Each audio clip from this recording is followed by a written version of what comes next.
All right. How's everybody doing tonight? I hope you guys had a wonderful Sunday. I hope that your Sunday was just as awesome as you are.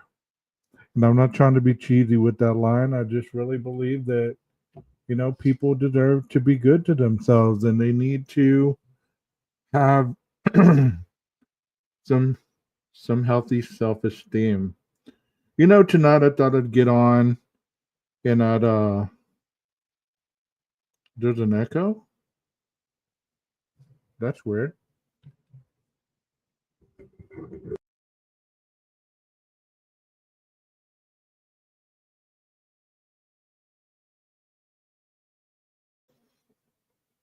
How about now? Is this better? Nina, you want to come up on panel? Let's talk.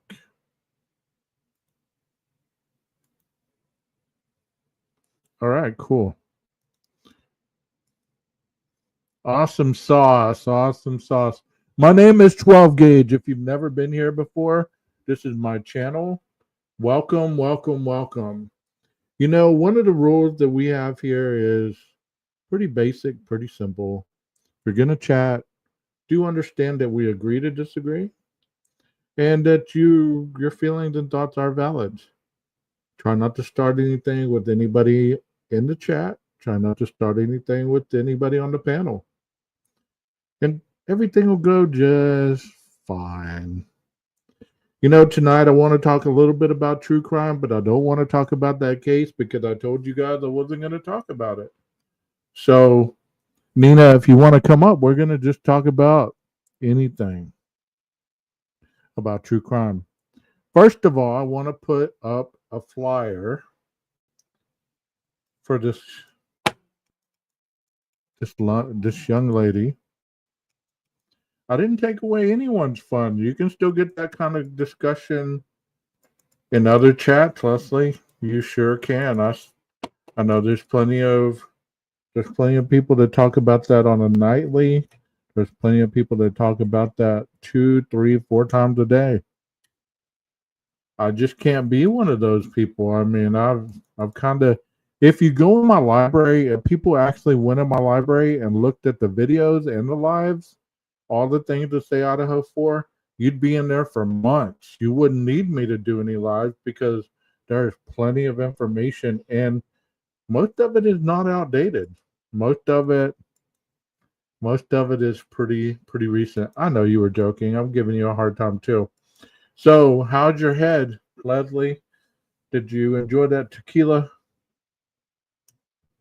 Did you enjoy the tequila nights? You know that song that used to have she gets crazy on a tequila night. Tequila makes her clothes fall off. You remember that song? It's an old song. Now my mouse is frozen. She just got a hangover. Nina, come on up. Let's talk. Let's talk about life. Let's talk about your 17-year-old dog. Let's talk about Nina. Let's talk about the good old days. If I can get this mouse to work, we're going to be able to do a lot more things. But right now, it's like freaking stuck. What the hell? Things always malfunction when you're trying to do things on the fly. I don't get it. But if people are really in here for me, honestly, Leslie, they won't care what I talk about. They'll stay in here and listen to anything that I talk about. Because I'm a long-winded individual, that's for sure. That is for certain. That is for sure. You said yes. I got up on T-Rev last night with Jeff H. and he showed my noise video and the chat heard what we heard, not what Jeff heard, but I was happy tequila didn't help either. Drawing my 17-year-old doggy. Okay, that's cool. Tequila makes her clothes fall off. Tequila's a deadly thing, man. It'll make you crazy. What kind of tequila were you drinking? Are you drinking Patron? Or were you drinking Tito's or any of those other kind of tequilas? Man, I don't know what's up with this freaking mouse. Patron Green Label. Okay. There's nothing wrong with that. I haven't drank in so long. I don't know. I don't know what Patron tastes like. I was a Jose Cuervo type of man. There we go. Now I got the thing going. I was a Jose Cuervo type of man. I didn't drink any of this newer stuff, so I don't know what it tastes like. Um, Jose Silver is the only tequila. Okay. I don't know anything about any of the tequilas. Have any of y'all seen PKC? I'm kind of worried about her because she's usually in the chat. I'm going to email her and make sure she's doing okay. Because she was in the chat the other night. She was cooking with her husband and they were making pizza. I hope nothing happened.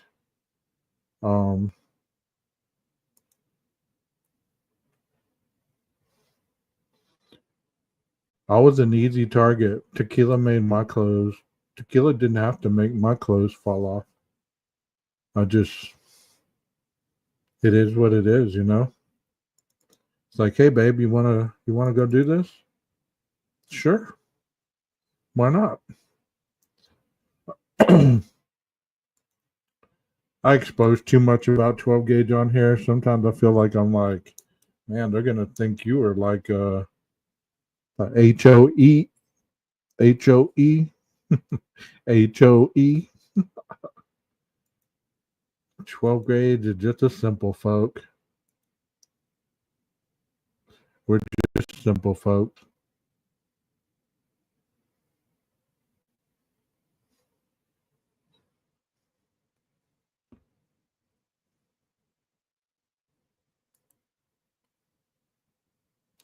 Rondi, that's terrible. I was not a hoe.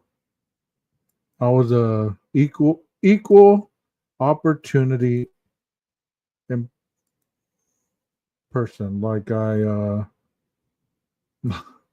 made sure that everybody got the equal opportunity to do whatever they wanted to do.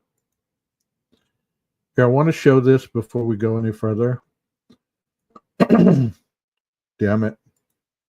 Damn it, 12 gauge. Anyways, her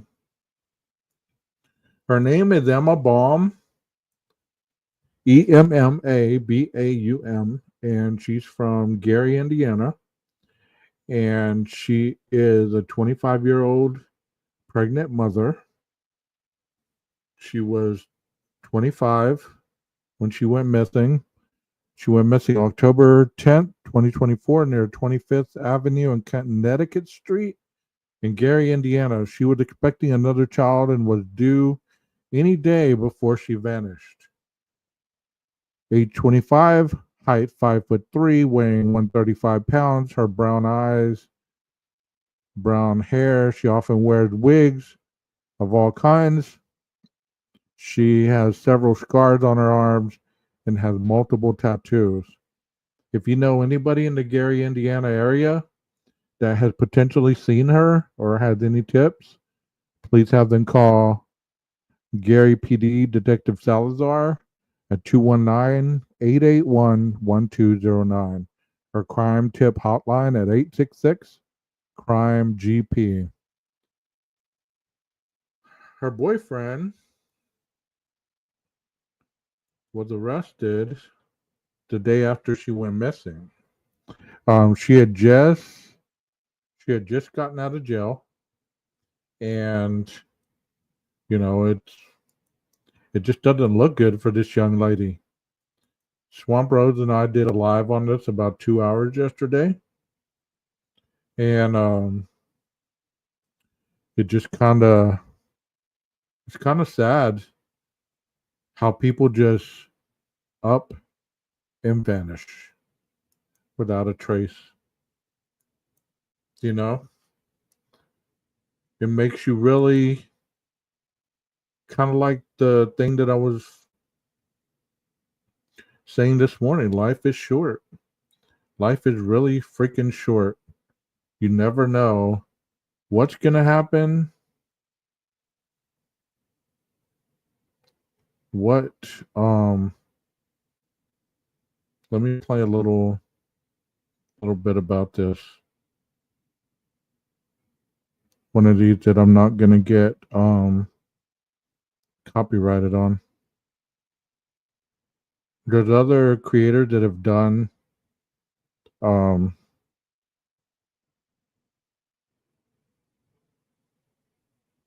streams on this, which I'm glad to see. You know, we need to get the word out. As people in the true crime community, we spend so much time worrying about that one case where there's so many other cases that need our attention. There she is. We were worried about you. I'm glad you're okay.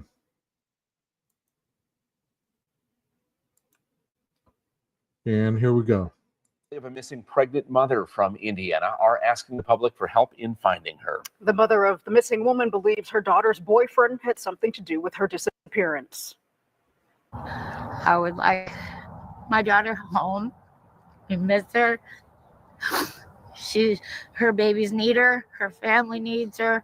Holding posters with her pictures. More than anything right now, the family of 25-year-old Emma Baum wants to embrace Emma and the baby she was expecting. She was 1 centimeter dilated on October 4th. She has been missing since October 10th. At this point, we have done everything we can, and now we ask the public to please help us. Emma is 5 feet 3 inches tall and about 136 pounds. She's known to wear different hair pieces and wigs. This picture of her as a brunette is how she looks naturally. Emma is a mom of 4 young children, which includes the baby she likely would have delivered by now. She was 9 months pregnant when she disappeared. If you do see a missing Emma, she may be with her newborn baby.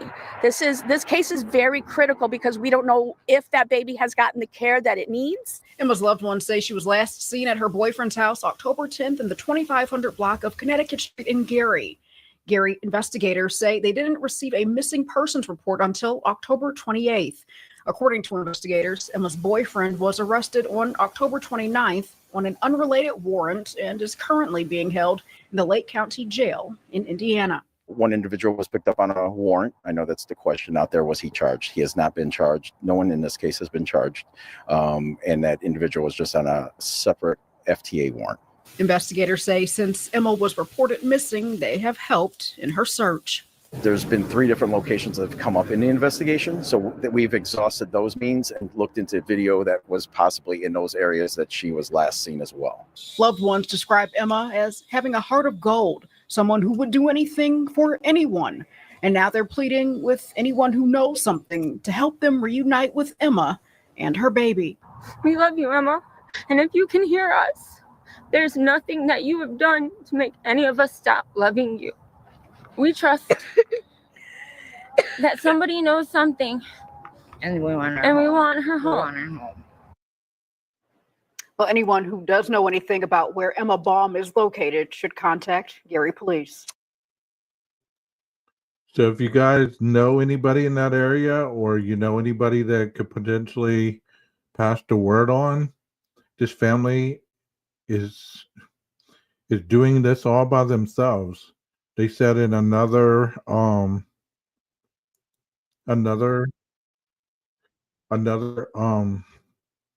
interview that I did yesterday, that I did on the live, they said that they've had to look into abandoned houses, risk their own lives, do all kinds of stuff, and it just sad to think that a family member goes missing, and you got to be the one that's proactive to make sure that you keep their case in the news, that you keep their face all over the place, because the way they made it sound, it's like the police really weren't interested in helping.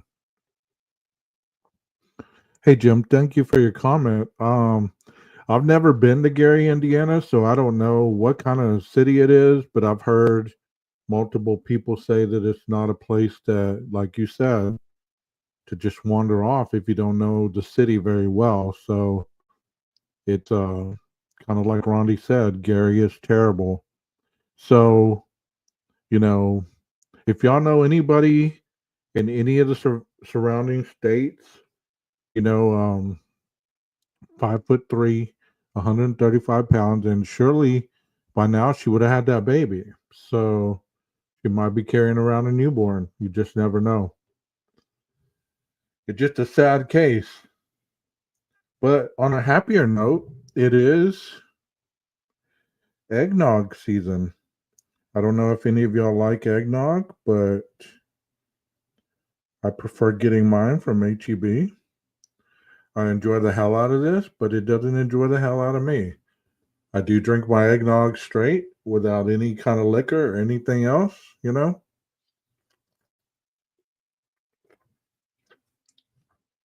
thing about it is, it's so sweet, man. You can drink the whole damn thing. How many of y'all love eggnog? Y'all love eggnog with by itself, or you like it with something else in it? Okay, good deal. Good deal, Leslie. Because they do have they call it a camper. And I want to Swamp and I were wondering exactly what kind of camper it might be. And she even pulled up some, but I'm going to pull up some here too. So I don't know if it could have been. They said that a camper was seen in the area a lot in Gary. So, it could have been any size camper, any little camper. It could have been something that attached to a truck. Kind of like this right here. I'm about to show you guys.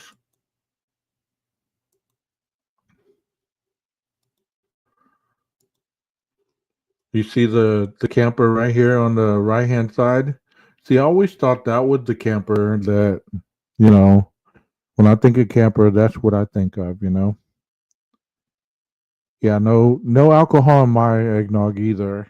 I drink it virgin. Um, you like hot chai nog. I'll have to try that. I'm so glad to see you. I was worried about you because I know that you never miss. And I was like, wonder if she's okay. I hope nothing bad happened. PKC, we're glad you're here. It could be something that was on the back of a truck, or it could be something like this. It's a two-wheeler, has a door, and they could have, the individual could have taken her in there. You just never know. You just never know what kind of camper it was. But they did say it was a tan camper, so I guess it was like this, but it could have been like this with a tan color. So maybe it would have been something like this. These are pretty cool. But do you see how Kiki and I were talking about, if it was a crime scene, if she was placed in that camper, how easy it would have been to dispose of that crime scene. You know what I mean? So it's very imperative that people are looking out for this individual and her little daughter or son. I don't know if it's a son or a daughter. But let's listen to Nancy Grace a little bit. I know some of you don't like Nancy, but she's the only one that I can really play that has more information about this. So try to hold your bias aside, and let's listen to what Nancy had to say about this, if she has anything different than what we've heard. Pregnant mom, just 25 years old, missing tonight. The family's desperate plea. Where's Emma? Good evening. I'm Nancy Grace. This is Crime Stories. Thank you for being with us. I'm Emma Baum's mother. I would like my daughter home. We miss her. Her babies need her. Her family needs her. And if anybody knows anything or can help search for her, could you please help us? We need her home. That is Emma Baum's mother. A desperate plea to bring Emma home. Emma, 9 months pregnant, dilated to 1 centimeter to our knowledge. That from our friends at ABC7. Joining me right now, an all-star panel. But first, I want to go to Emma's mother, Jamie Baum. Jamie, thank you for being with us. Also with Jamie is Emma's father, Jason Waddell, and sister, Abby. To all of you, thank you for being with us. I've just learned about Emma's disappearance. I'm very curious. I know that she's been gone several weeks at this point. But the first thing I want to do, Jamie, is get her photo out there. Emma, gorgeous, stunning, inside and out, a real girly girl. She loved putting on makeup and dressing up. She loved different styles, wearing wigs, just everything fashion. Now at 9 months pregnant, seemingly has vanished. Straight back out to Jamie Baum. First of all, tell me about the pregnancy. Is it correct that she was at 1 centimeter when she goes missing? Yes, she was. Yes, she was. Tell me about her pregnancy. Has it been a difficult pregnancy? Has it been high risk? Can you tell me? Because I'm trying to imagine, is she in some hospital somewhere? Has she had the baby? What is behind all of this? How do you just vanish at 9 months? That's a good thought, Nancy. That is a really good thought. And I've talked to other people. I've talked to my girl, and she even brought up, that this individual could possibly be somewhere where, she's being taken care of, and nobody really knows where she's at. She didn't have a phone because she was about to turn her phone on that Friday. So she doesn't have a phone to track her. She just got out of jail, so there's no kind of digital footprints to track her. So is there other places that you guys can think of that maybe she might be where it's not necessarily the worst case scenario? She said hospital. Is there any place that a person who's 25 years old, dilated 1 centimeter, could possibly be going and not be heard from all this time? Pregnant, I could hardly walk. 6 months pregnant with twins. So how does a pregnant she's just 25, a young woman just seemingly disappear? Tell me about her pregnancy. Well, she's had a good pregnancy. She was just dilated when she went. We tried to have her stay home, but she ended up going out. There's a shot right there of Emma with one of her babies. Right now, her children want to know, where's mommy? Again, joining me in all-star panel to make sense of what we know right now. But listen. We've all gathered here today because we are looking for my sister. She was 1 centimeter dilated on October 4th. She has been missing since October 10th. My sister is beautiful. She's energetic. She reaches for the sky just like a sunflower, which is her favorite. You're seeing that from our friends at ABC7. Joining me, in addition to Emma's mother, Jamie, father, Jason, and sister, Abby. Lisette Guillen is joining us, host of Case Files Chicago, and you can find her at Case Files Chicago. Lisette, thank you for being with us. Lisette, tell me about the area from which she goes missing. This is Gary, Indiana? Is it in the city? Is it the metropolitan area around the city? This is in the city, Nancy. It's in a more dilapidated area. We're talking about 25th block of Connecticut Street, which there are a lot of empty buildings around. There's a lot of empty land and wooded area there. So it is, part of the city. One of the concerns is it's also very near our expressways here. And of course, we're known as the crossroads of America in this area. So, the thought of maybe her, being even gone on that highway is actually a concern too. You're absolutely correct. Listen to this. Emma Baum was last seen near 25th Avenue and Connecticut Street, about 2 miles directly south of downtown Gary, Indiana. It's been described as a dismal and desolate area. Baum was visiting a home in the neighborhood. Her friends and family have been there, scouring abandoned homes, looking for her and for clues into her disappearance. Joining me, in addition to the family and Lizette Guillen, Brian Fitzgibbons is with us, Director Operations USPA Nationwide Security, leading a team of investigators specializing in finding missing people. You can find him at uspasecurity.com. Brian, thank you for being with us. I've got all sorts of thoughts colliding in my head regarding the disappearance of 25-year-old, 9-month pregnant Emma. I mean, it's terrible to think that this is the situation, okay? Her two sisters gave her a ride over to see her boyfriend, right? His name's Antoine Butler. She texted him, "Hey, I'm here."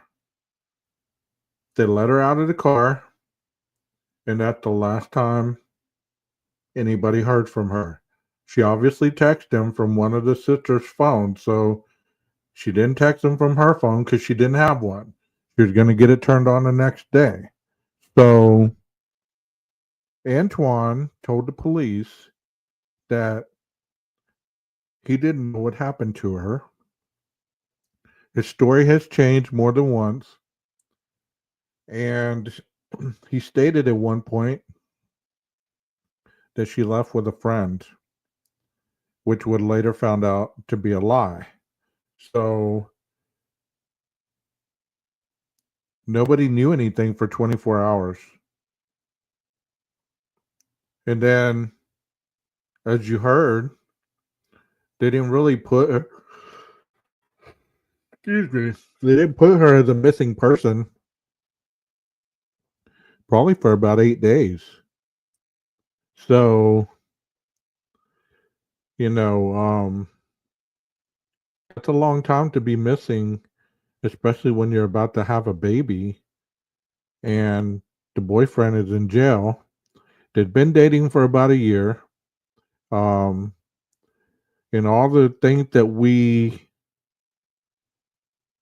heard yesterday, we didn't really hear any kind of character situation, the personalities or any kind of character things about the boyfriend. So we can't really say that, he did have problems with drugs or he had alcohol issues or he was into any high risk things. We can't say that because we really don't know. But the last pregnant woman that we spotlighted on here was the one in Texas with her and her boyfriend that went to do a drug deal, and the guy ended up shooting her and him in their car, and the father helped, get rid of the evidence. That was outside of San Antonio. Some of you are saying another Scott Peterson case, another Lacey Peterson. It could be. I don't know. I mean, it'd be hard to really be walking around with a pregnant woman or even to dispose of a pregnant woman because a canine unit has been in that house. An individual, and all this stuff's in the other video that I did yesterday. So if you want on your free time, be able to go and watch the other video. It had the missing person flyer as the thumbnail. But there's a canine unit that for free was searching for her and the baby, and they got the landlord to let them into the house, the apartment, and they said they were the canine really didn't hit on anything other than they found some clothing. The canine hit on some scents around the house, but nothing else. And she has not been heard from since the 10th of October. And she was about to have a baby. How does somebody just go missing when they're about to have a child and nobody knows anything? I mean, these circumstances, they just seem so out of pocket for some people. Like I've always said, a lot of these people don't have, she had a big family. She has a big family, but obviously she didn't tell them everything because otherwise they'd have more clues. You get what I'm saying?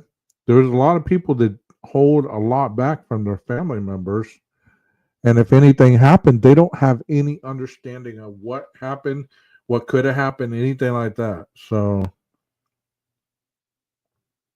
let's continue on with Nancy Grace. Bomb. Number one, a case I'm sure you're very familiar with, and that is the case of Shasta and Dylan Groney, who go missing out of Coeur d'Alene, Idaho. Why? What does that have to do with Emma's disappearance? If you could, control room, please show me that map again. If you look down at an aerial of Coeur d'Alene, you see nothing but green, densely wooded trees. That's all you see. Running through that very rural area, heavily forested, is an interstate. What happened to these two children? A guy, a perv, driving down the interstate, gets a glimpse of Shasta Groney, about 11 years old, and little brother Dylan. Gets a glimpse through the trees of them at an above-ground pool. He goes and lies in wait, kills the whole family to abduct the children, ultimately killing Dylan as well. Shasta lived. After our program broadcast the photos, a woman in a convenience store spotted Shasta with her attacker and called the tip line. Okay. The significance of that interstate cannot be emphasized enough. Explain, Brian.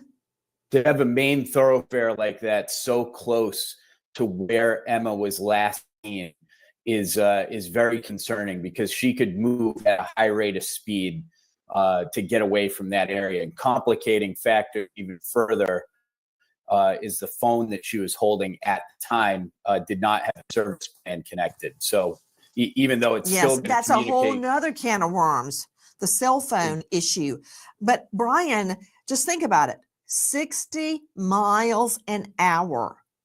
If she was in a vehicle, that's how quickly she'd be gone. At 1 centimeter dilated just before her disappearance. Look at Emma, 5'3", 136 pounds, 9 months pregnant. Brown hair, light brown hair, blondish hair, and eyes, brown eyes, tattoos. You see one right there.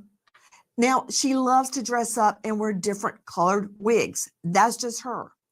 What is she wearing right now? We cannot project that. There you see her. In other shots, you may see her with short, light brown hair.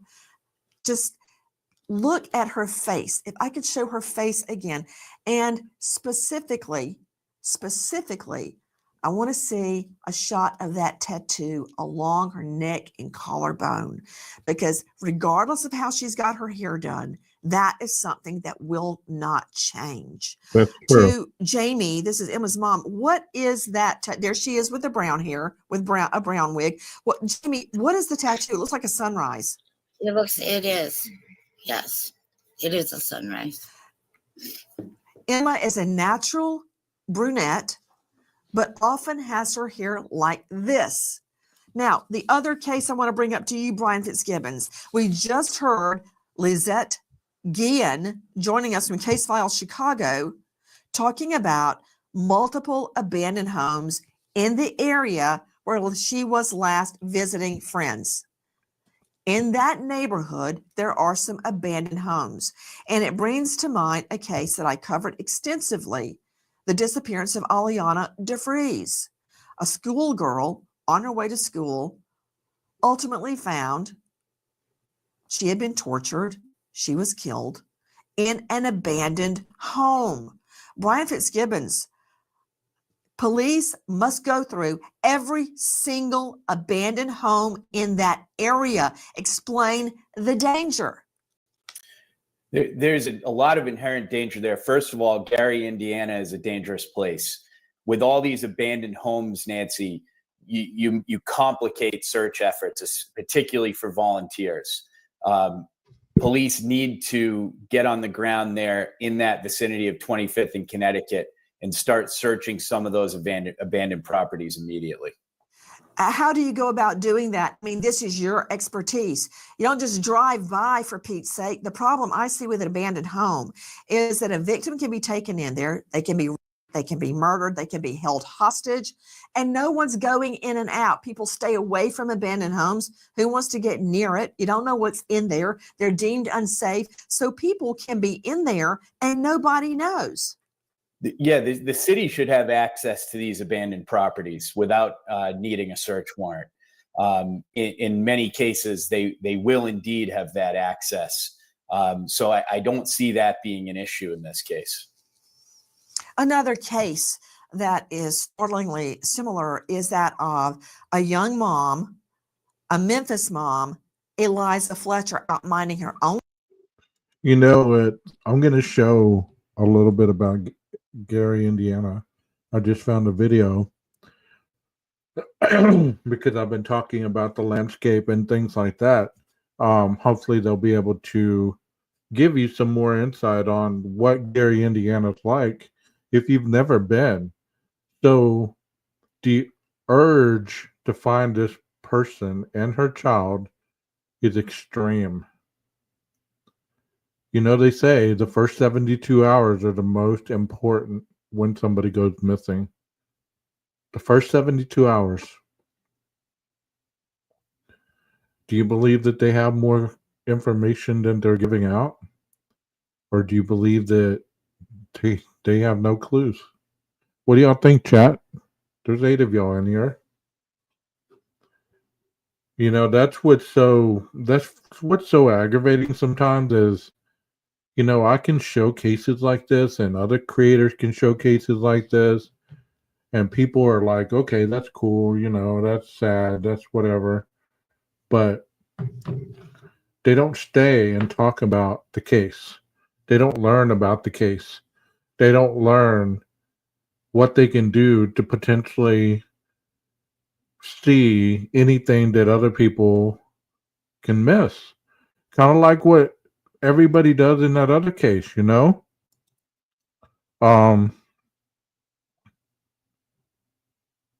It's not like, you know, it takes that much more time to sit here and listen to this poor woman's case than a case that you have already had somebody arrested for. The individual's in jail. He's been in jail for 2 years, and you're still lining up to talk about that stupid case. But this case right here is fresh, and she's a mom. And where's the sense of urgency for this woman? Where's the sense of urgency for other cases? Is it because people really don't know about true crime and how to really talk about cases? Or is it because it's really not that important to them? Business, Eliza was jogging. Here we have Emma innocently visiting a friend, and she goes missing. Eliza goes missing. She was found in an abandoned home that no one thought to look in. I would advise some sort of a grid search at this point, Brian Fitzgibbons, a grid search of this entire area. Absolutely. And there are quite a few abandoned homes in the vicinity, but this is not a massive area around the place that she was last seen. And we have to think if something did happen to her, she would have had to been moved very close by, that she wouldn't have been moved too far away. To Abby Smith joining me. This is Emma's sister along with mom, Jamie. Abby, tell me about the phone that Emma had. Emma used a lot of the Wi-Fi data, so she should be able to connect to some sort of cell tower or some sort of area where we'd be able to determine whether or not that phone was moved, I thought. Her last message was at 5:32 p.m. And then she's just gone completely blank. We haven't had any contact. No one has said anything. We haven't come up. No Facebook, no Snapchat, no anything. And we have not found the phone. Okay, hold on right there. Hold on. I've got to dissect everything you're saying. Abby is Emma's sister. Guys, please help us. The family contacted me. We read about the case online. I have seen no other media coverage of Emma's case. The family is desperate tonight, joining together, the dad, the mom, the sister, begging for help, begging for your help. I want to give you a couple of numbers right now. Here is a toll-free number. It's 1-800-YOU-TELL-US, 1-800-883-5587. Repeat, 1-800-883-5587. You can remain anonymous. 1-800-YOU-TELL-US, 883-5587. Or there's a detective working the case out of Lake County Homicide, Detective Gordon. 219-755-3855. 219-755-3855. The mom and dad desperate for help. They have been out searching. They have been out putting up flyers. Won't you help us help them? To Sister Abby, I want to understand a little bit more about her cell phone. And people say, well, what can we do to help? What can we do to help? Most people these days have social media. You can download the flyer, put it on your social media account, generate it, get the word out, talk to people. You know, if you have any truck drivers in the family, spread the word. There's a missing mom from Gary, Indiana. She was pregnant. She lived near an interstate. If y'all hear anything, contact the police. Because it is really futile when somebody goes missing. It is really imperative that more people get involved and spread the word. I mean, this is going to be the only way that people are going to get this out here. And this family is desperate. They've been doing all the legwork by themselves. And you say, well, what can I do? I'm not near there. Some of you have community tabs. You can plaster her poster all over. Give the information that you know that you've heard on this channel tonight. Give the information that Nancy has given you. Spread the word every day. Because the more people get the word out, wouldn't you want people to do that for you if you went missing? Or would you want people just to stay silent and hope that the cops found you eventually? You know? This is what real true crime is about. It's about helping people. It's about getting the word out.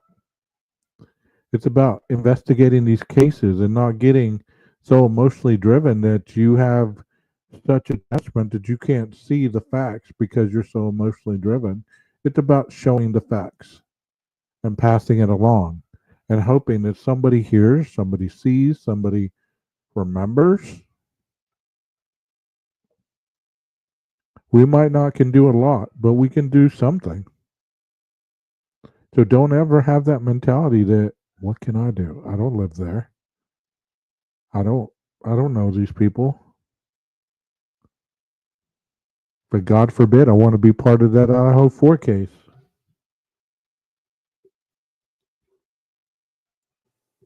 Now, was this a prepaid phone? You said she was using Wi-Fi. Was she out of minutes? Help me understand what's happening. She was gonna turn it on. I believe she was using the phone company Boost. Was it the Boost? I think so. Boost. So, like, it's one of the prepaid phones. She had no minutes, so she did actively use the Wi-Fi. She would connect anywhere she could, so she could keep in contact with everybody. Hold on just a second. Abby, you cut out on me. Would you just start that over, please? I need to hear every word. Was she using a prepaid phone? Yes, through Boost Mobile. Okay, prepaid phone, Boost Mobile. Had she run out of minutes? Yes, ma'am. Okay, so let me understand, Brian Fitzgibbons. I don't have a prepaid phone. Explain to me how that works quickly. Whether your phone has minutes or not, it's still communicating to cell phone towers. Anybody who has an old phone knows you can still make an emergency call from it. It's not sending as much information. It's not going to be as precise, but that phone would have still been communicating with cell phone towers. Urgent. Are you telling me, Brian, that even though she was out of minutes, her phone could still be pinged? That is correct, Nancy.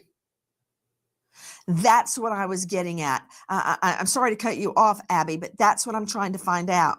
To hey with the prepaid minutes and the blah and the blah. I want to get a ping. I want a ping on this phone. So do you believe, Abby, she had simply run out of minutes? Was the phone cut off? Or was the phone dead, out of battery? Because the prepaid aspect is irrelevant, according to Fitzgibbons. Well, like you said, she was a girly girl, so she would not have a dead phone. It just isn't like her to walk around without a cell phone, especially being as pregnant as she was. It makes no sense why she would not have it. More responsible than that. Yes, way more responsible than that. When you say she was very responsible to Mom, Jamie Baum, what do you mean she was more responsible than that? She just was on it. She wouldn't have not called any of us. We talk to her daily. She has a huge family, and we all stay connected all the time. Very responsible, a great mom, pregnant 9 months. Brian, I just want to nail something down, okay? So if she had her phone with her and she, like most of us, is very careful about keeping it charged, it doesn't matter, Brian, if she had run out of minutes. Is that correct? That's correct. It changes things a bit because it's not communicating with the towers as much as a phone that has service. So on your phone that has service, you might have 100 different applications that are communicating out to the internet through the tower. All right. When that service is off, you only have that emergency beacon and GPS and the ability to make a call to the cell phone company. Back to Sister Abby joining us. Abby, my control room just came into my ear and told me that Emma's father, Jason, actually had to walk out of the room. What happened? It's a lot emotionally. This is one of the hardest things our family has ever dealt with. And I wouldn't say he wants to admit that he feels broken or unable to do anything to help. He can't return. And this is breaking. It's breaking everybody. He's broken. Isn't your dad a war vet? Yes. Yes. What war was he in? Iraq. So this is a man that's faced the enemy far from home and fought bravely, and he cannot talk about Emma's disappearance. What has this done to him? What has this done to him? He wants to do what is right so we can make sure we have the correct justice, and it's just really hard emotionally. He feels like his country has turned his back on his children, and he has put all the effort into making it safe for everybody, and it's just not. It's still not. See, I hope I hope with everything I am that people do not turn on this family or even try to dig into this family's past history. They have nothing to do with the disappearance. Focus on Emma. She's an adult. There's no need to go digging into the family other than what they want you to know. So it's important that we stick to the facts instead of trying to dig up clues within the family that's going to miraculously say, oh, one of them did it. No. As you can tell, they're broken up about it. The father is broken up about it. This is his little girl, his granddaughter or grandson. So I hope the online community doesn't do that because I'm over that. It's like do something else. Do something else this time for this family.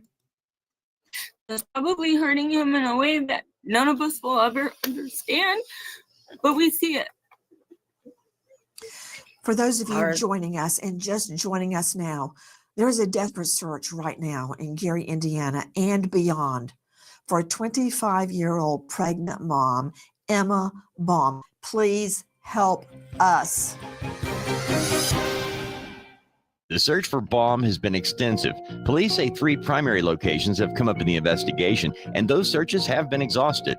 Canines brought in on the search found nothing. Multiple interviews have been conducted as volunteers search overgrown fields, knock on doors, and pass out flyers. Officers are now scouring old video footage in the area where Baum went missing. A 25-year-old mother, 9 months pregnant, is missing. Stunningly, I have learned that the number 1 cause of death amongst pregnant women in the U.S. is homicide. It's not a stroke. It's not blood pressure. It's not a heart attack. It's homicide. When I heard that, I actually tracked down the first author, a doctor that wrote that, because I couldn't believe it. As I recall, she was with the New England Journal of Medicine. I thought certainly I had it wrong. I didn't. She didn't. It's true. Look at Emma Baum. Please look at Emma Baum. I know we tonight sound angry and agitated because we are. She cannot just vanish off the face of the earth. Who saw a 9 months pregnant woman? Her. Beautiful Emma. We know that her phone should still be pinging, but apparently it's not. We know there have been searches with canines. They found nothing. Volunteers searching overgrown fields, knocking on doors, passing out flyers. We know officers say they are scouring old video footage in the area from which she went missing. No sign of Emma. I don't believe in supernatural reasons for disappearances or reappearances. This is very real, and someone very real and very much alive knows where is Emma. Joining me in All-Star panel, but in addition to Sister Abby, hopefully Father Jason can rejoin us. This has triggered so much for him. He is an Iraqi war vet. Mom Jamie, and now Sister Paige joining us, begging for your help. Back to Lisette Guillen joining us, host of Case Files Chicago. Lisette, I've been looking at the crime rates. Now, while Indiana itself has one of the lower national crime rates, Gary, not so much when it comes to violent crime. 27th in violent crime nationally. Explain. The area of Gary is, very, it is very urban, and there is a lot of migration that comes through from the city of Chicago, people that have relocated there to here. So it's interesting, and we know that Chicago has some issues of its own, and some of those people come and bring some of those issues. So we're adding that onto the top, already on top of the issues that Gary's already had. The other problem is that there is a flight. I mean, people aren't living in Gary no more. People aren't putting a lot of businesses there like they used to, and so people are scavenging for jobs. People have to move out to find other jobs. The school system, there's plenty of schools that are not open anymore. In fact, one of them that came into question, Pulaski School, which is a point of interest for police, was set on fire recently. And so we have, in addition to abandoned buildings, we have abandoned schools now as well. So that all plays into the part of the crime and the dilapidation of the city of Gary. All of what Lisette just told us is true, but that leaves me still asking, where is this beautiful girl at 1 centimeter dilation? Listen.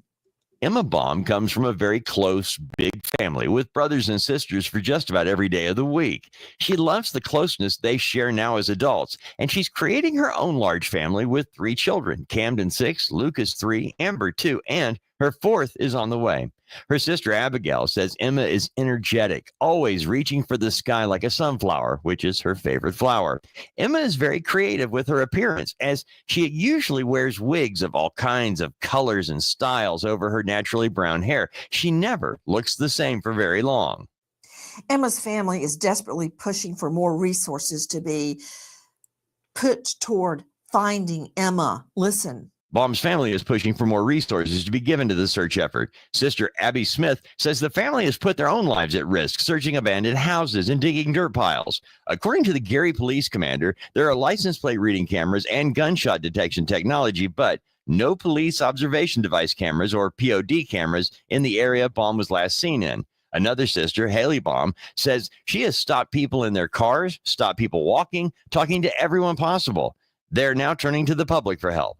Emma's mother, Jamie Baum, says, quote, "We're always going to look for her. I'm never going to stop looking for her." Let me understand, Jamie Baum, this is Emma's mother joining us. You and Abby have been stopping cars, asking if anyone has seen Emma. Tell me about this.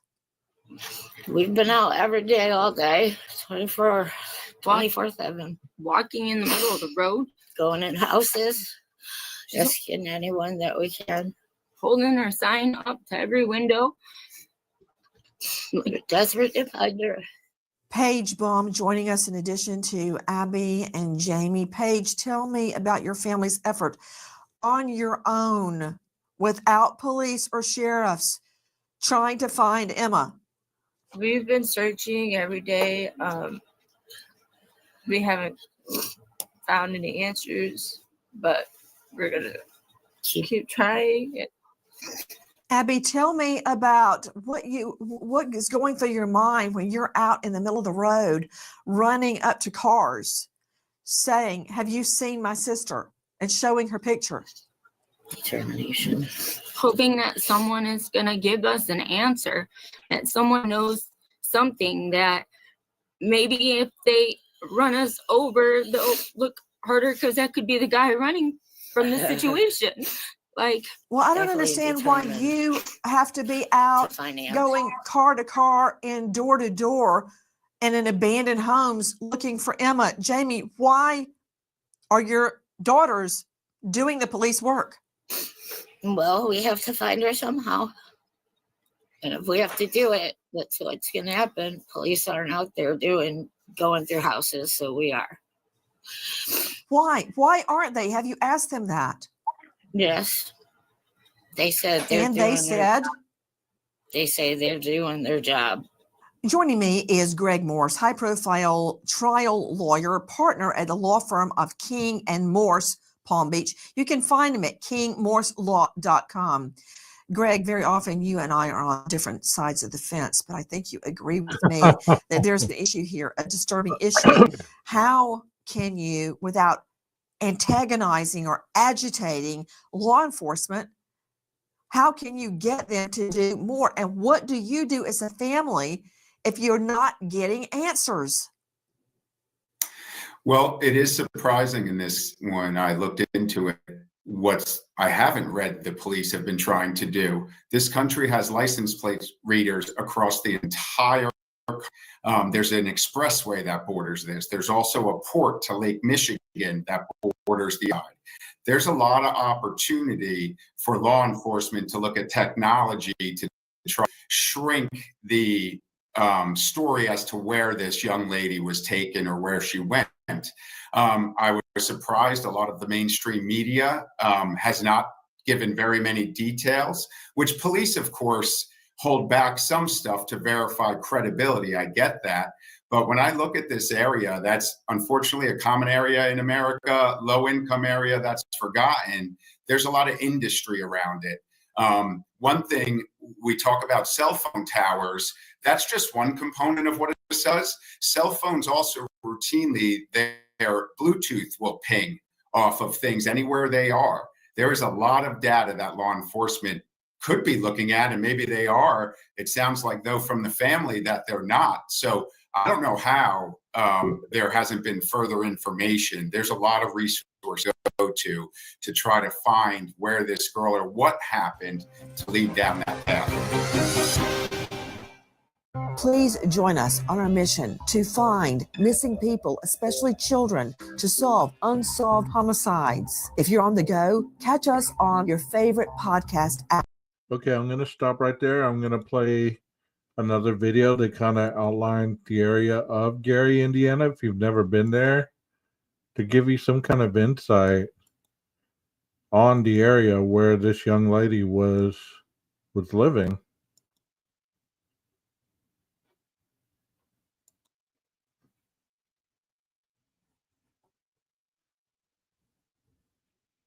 Are you guys enjoying this? Here we go. One of the most richest countries in the world. Richest countries in the world. And we have people here who don't have sufficient food. We have people here struggling who was born and raised in America. That's Michelle, U.S. veteran. Boy, is she a trip. I think I liked her more than any other person I ever interviewed. Love her. I had just pulled over in another demolished part of Gary to look at some abandoned school.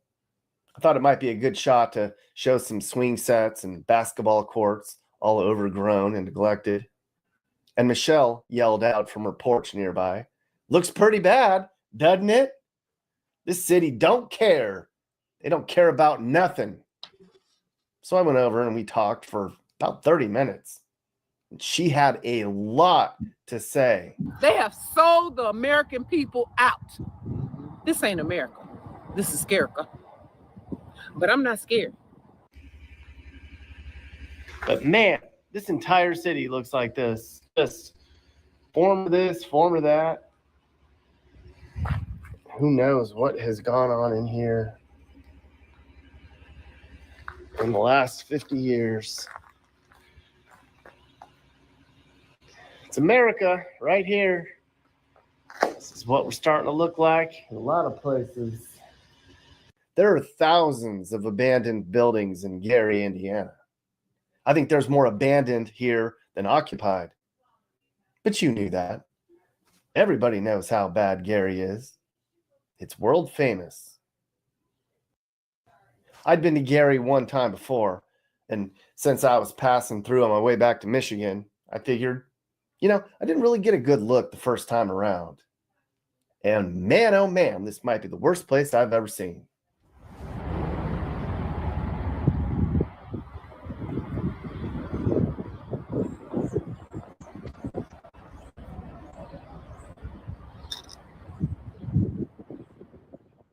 I had just seen this in Rockford, Illinois the day before. The sad reality of America today. Rockford fell apart because of changes in technology. That's something that all U.S. cities are going to face in the near future. But Gary is on another level. If Rockford is what our future might be, Gary, Indiana is our past.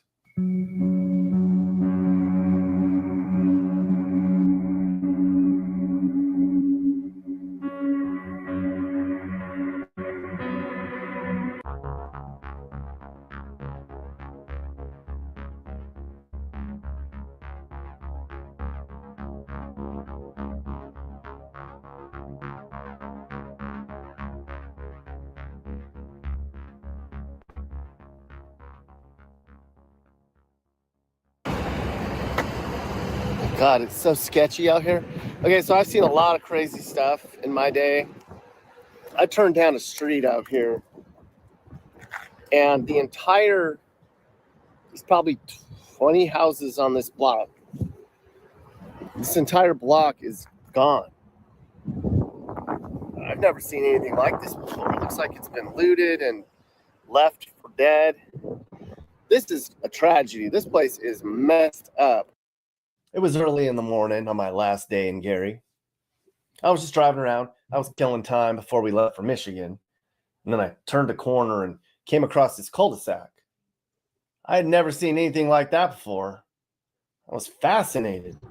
Holy shit, this whole block. This entire street is gone. Holy shit. I've never seen anything like this. The whole street. So those of you that are watching, and this woman, 25 years old, pregnant, went missing from this area, from Gary, Indiana. And I've looked on the Google Maps, and they don't look much better where her boyfriend was living. You know, do you think this looks like an area where if anybody saw anything, they'd be willing to talk to police?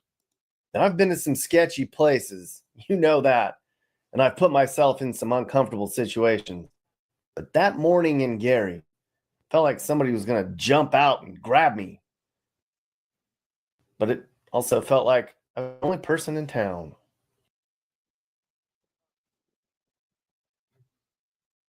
It was coming up on the end of the road trip. I had been on the road for nearly 4 weeks at this point. The weather in Gary was the same it had been for weeks now. Sunny, windy, way warmer than normal. First, I thought the nice weather was making it worse for me because there were a lot more people outside.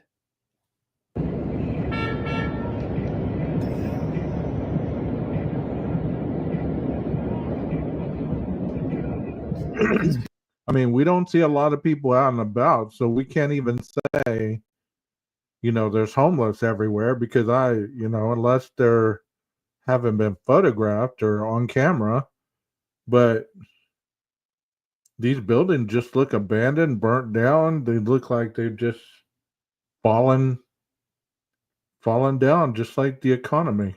People are all hanging out. But I stopped a bunch. I talked to a lot of people.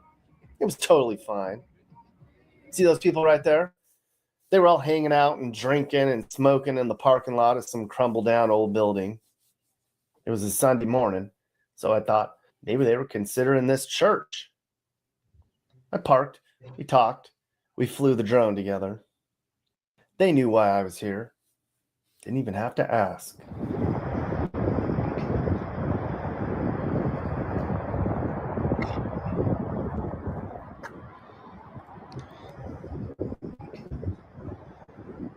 Every block in Gary has something missing or neglected. Sometimes it's the whole block or an entire section of town. At last count, there were 13,000 abandoned buildings here. They say that a third of the houses here are or were abandoned. The city's working hard to get a lot of the worst homes removed, but it's been a slow process. They even had to call in the Indiana National Guard to come in here and help tear down a lot of the vacant homes. It's that bad. I think it's looking better now since they're leveling the worst looking homes, the ones that have been abandoned the longest. The worst? So there's pockets all over town that are being turned back to nature. You see this in Detroit. I saw it in Wisconsin. It's kind of a Midwest Rust Belt thing.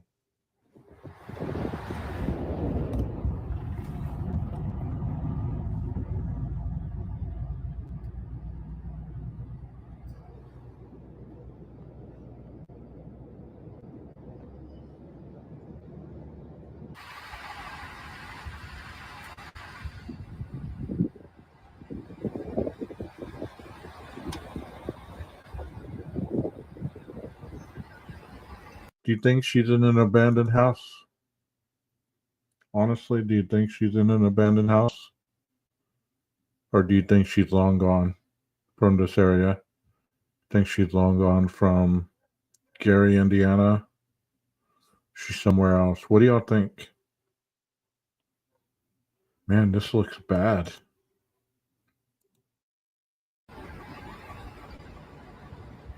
Shit.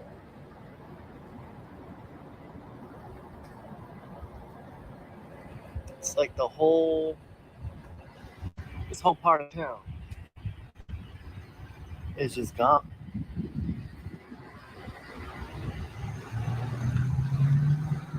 I remember doing a case where they were in Detroit and they weren't far from 8 Mile. And a lady had been abducted at like a gas station, I think. Not at a gas station, outside of Quiznos. And she was taken to an abandoned home. She was sexually assaulted, shot, and killed. And they attempted to burn the house down. But they failed. The house didn't burn. And it was people that have found that body that initially alerted the police to where the body was after a while because the camera footage, all that stuff. So I wonder if she's in any of these abandoned houses. I mean, it'd be so easy just to dispose of anything you wanted in one of these houses. It doesn't look like anybody's going to go in there and mess with it, you know? And I'm not trying to be insensitive, but tell me what you think. There's a few people left.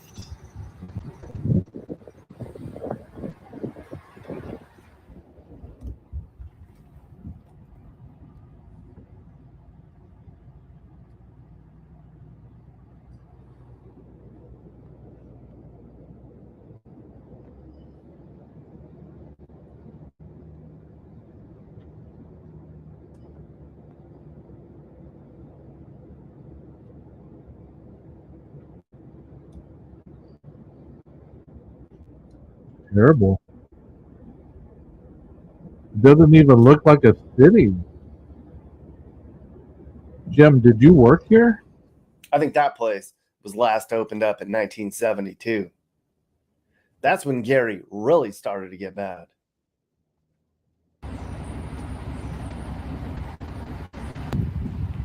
I just got off the freeway.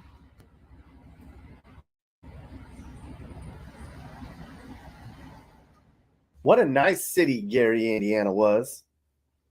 If you really want to know what Gary was like, think about the movie A Christmas Story. Remember the town in Indiana where Ralphie and his family lived? Nice little tight blue-collar town where you could raise a family on a decent salary. Well, that's what Gary looked like in the 1950s. Almost exactly. It was a model city. Clean, safe, good schools, beautiful churches, wonderful hospitals. Gary even earned the nickname the City of the Century. A lot of people worked hard. They made pretty good money.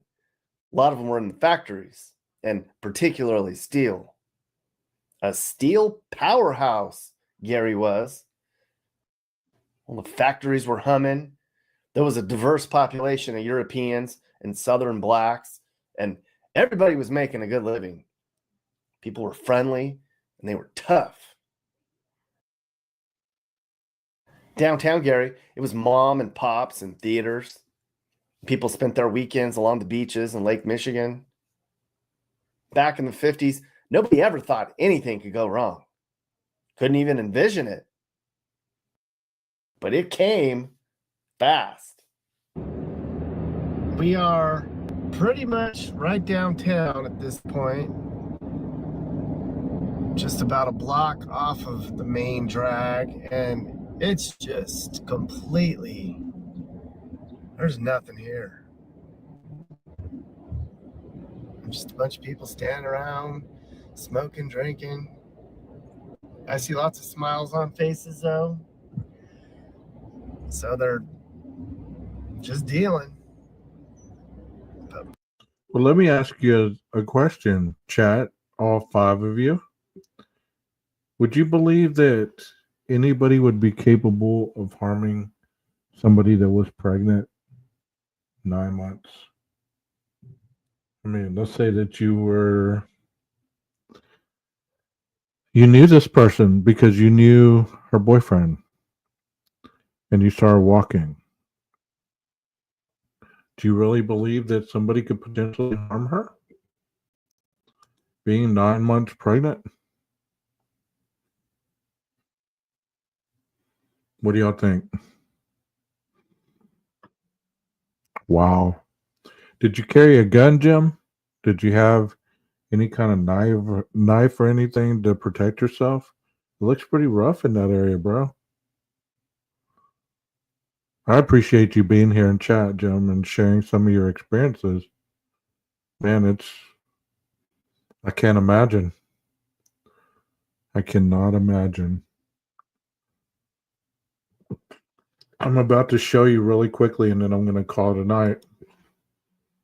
I'm going to show you where her boyfriend's house is, what it looked like.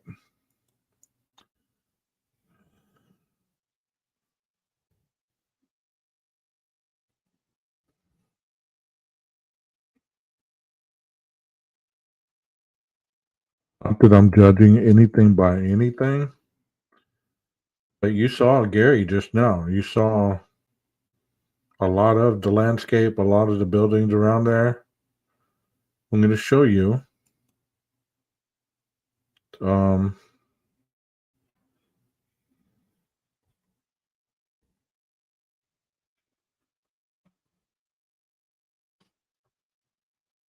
See if I can pull it up.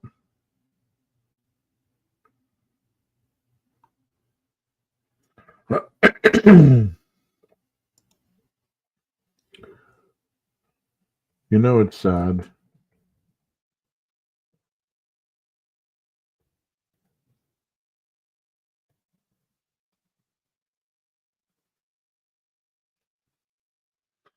It's sad that so many people have to suffer.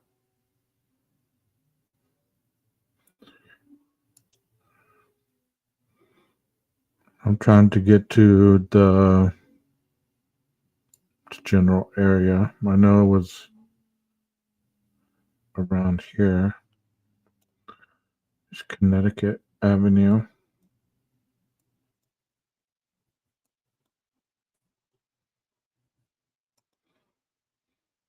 Is there anybody still in here?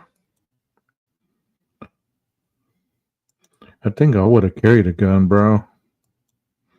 Your brick hammer? Yeah, I don't blame you. I would have carried that too. This is Connecticut Street, so this would have been the street where her boyfriend lived. And I'm trying to remember. I think it's coming up. I may be going the wrong direction.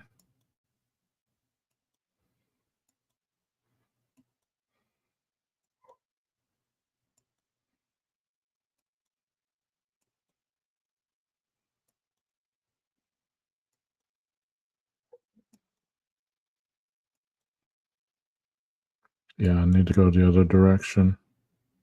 There's the interstate. So, the corner of Connecticut and something else. Can somebody look up the cross street for me?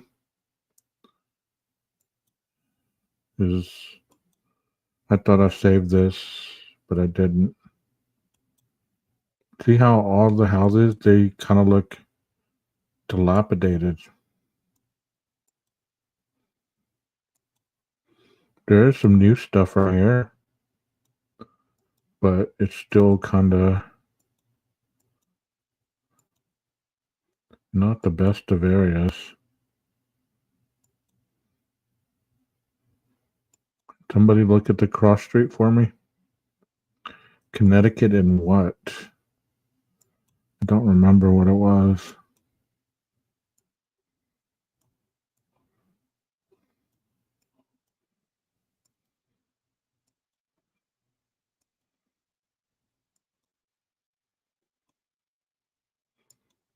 Oh, hey, 12 Gage, why don't you look in the chat, see if anybody had done that for you? That'd be kind of good. Do y'all know the address of her boyfriend?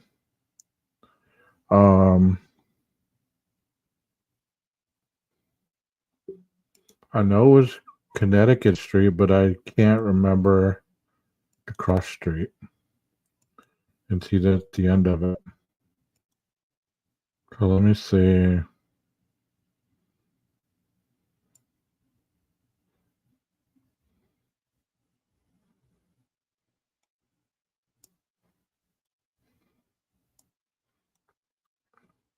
Can somebody look that up for me?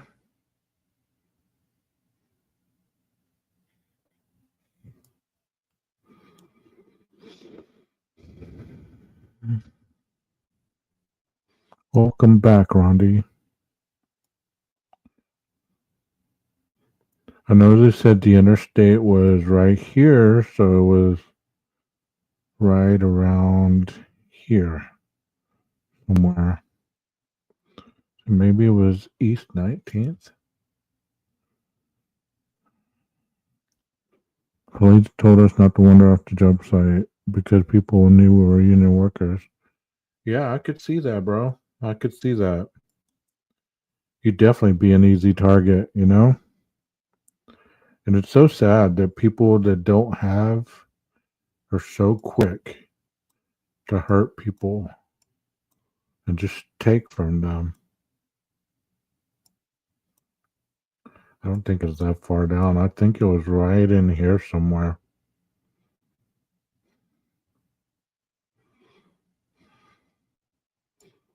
Can somebody look that up for me?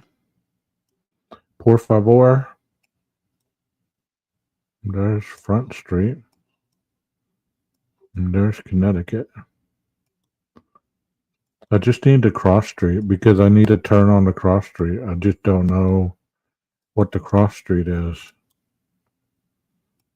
I didn't have that saved on here. 25th Avenue in Connecticut. Thank you. Let me go to 25th Avenue. Thank you so much, Rondi.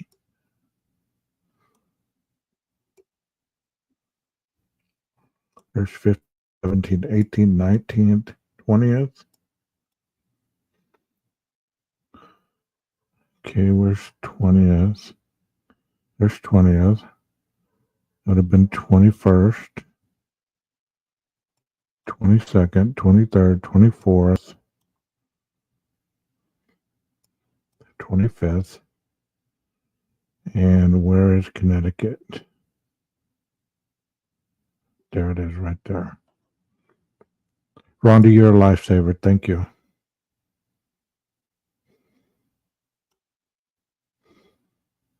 There it is right there. It was this house right here in the back. Y'all haven't seen it yet. That's the apartment. Thank you, PKC. You're lifesavers. That is the boyfriend's residence right there. And that is the last point of reference where they saw Emma.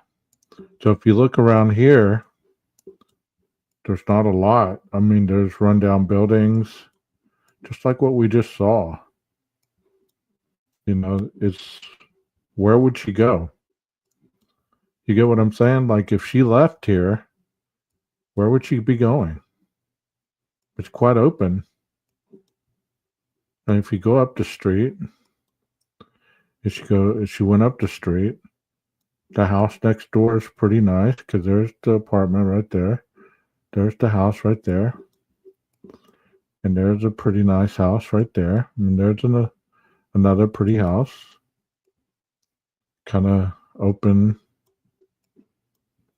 But I would think that if she was actually fearful for her life or anything like that, don't you think she would have stopped at one of these houses and asked for help? And then we get into the rundown areas. So there's an abandoned house. There's an abandoned house. That looks like an abandoned house. There's an abandoned house there. So if you're going to be searching by proximity, those are the areas that you'd be searching, right?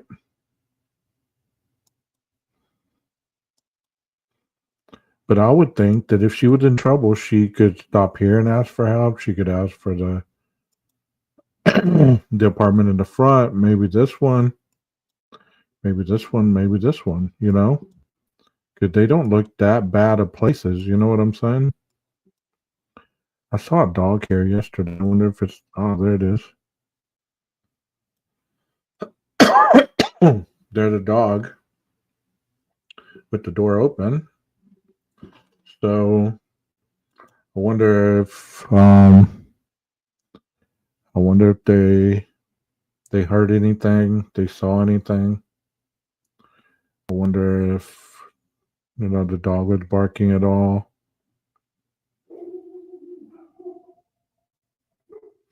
Yeah, she is so tiny. But the unhealthy thing is that I noticed in those interviews is they said she always changed her appearance. So she could be a blonde today and be a redhead tomorrow. And if you weren't looking for tattoos or anything, you might just walk right by her and think nothing of it. And there's an abandoned house right next door. But most definitely, if she was in there and, she was decomposing, they would definitely be smelling her by then. But there's the area in Gary, Indiana. So if you guys have any kind of connections across the U.S., Chicago, Gary, any of those areas, get the word out. Hopefully it comes back with a good prognosis and nothing tragic. Or they don't find her for a very long time. See, there's all this stuff, like, man, and this is within a block radius. So let me show you the place one more time. There's her boyfriend's place. This was the last known location she was at. I'm going to ask you one question that I didn't ask last night. Can you dig it? Can you dig it?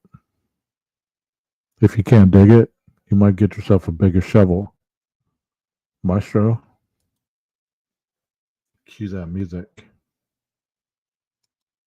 Thank you guys for being here tonight. Have an awesome Sunday and have an awesome Monday.